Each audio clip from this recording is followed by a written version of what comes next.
Ardelia is that one operator who sets out and touches grass, while she makes changes on Talos too for the betterment of Terrans. Me! I'm sitting in a basement somewhere, writing a report about her. Well, that is enough about me. Let's check how she can be important to your team. In events where you need to stay healthy at all times, she is your emergency go-to. When tactical healing is prohibited, let's look at her skill set to see why. Her battle skill, Dolly Rush. It creates 3 Mr. Dolly shadows, and when a controlled operator touches them, they get healed. This skill also consumes Corrosion, in exchange for physical and art susceptibility. Her combo skill, Eruption Column, it triggers when your controlled operator performs a final strike on a clean target.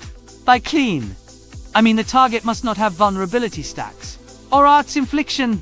She launches a volcanic cloud at the target. Then, after a short delay, the cloud explodes. If the target is still within the blast radius when it blows, it applies a forced corrosion. Her ultimate, Woolly Party. She summons multiple Mr. Dollies to damage targets.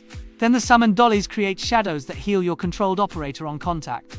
Her talent lets the Dollies give small healing to the operator with the lowest HP, if your controlled operator is already at full health. But if you want the full healing effect, swap to the operator you actually want healed, and let them touch the Dollies directly.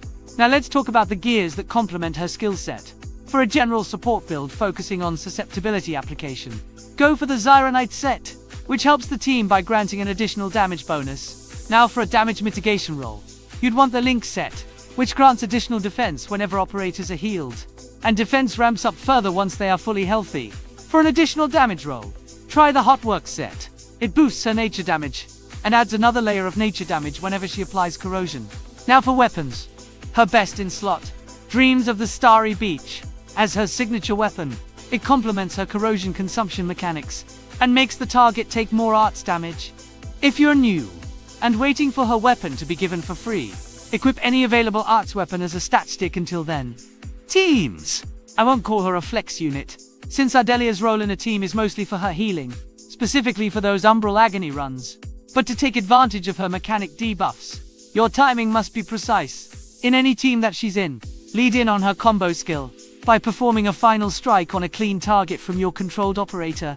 In this instance, when her combo applies Corrosion, you can leave it active, to let the target suffer an all resistance shred over time.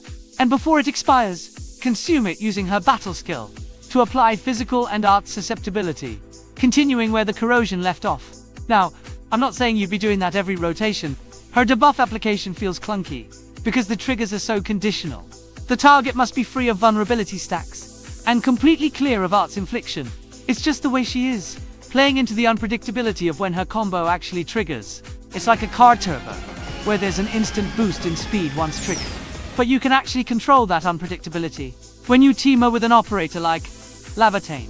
Since Ardelia's combo is triggered by a final strike on a clean target, Levitain is the perfect fit. Her final strike cleanses the target of heat infliction, consuming it to fuel her melting flame, hitting the exact condition for Ardelia. And once that combo applies Corrosion, it immediately procs Levitain's combo as well, provided both skills are ready to go. This pair fully utilizes Ardelia's debuff mechanics. Every run is a brawl. And with Ardelia, her combo mechanic debuff usually procs on skill downtime, and when there's no junk vulnerability stacks on the target. So her applying susceptibility is making the target take more basic attack damage. So that's just her, free to do what she wants, capitalizing on the unpredictability of her own skill setups.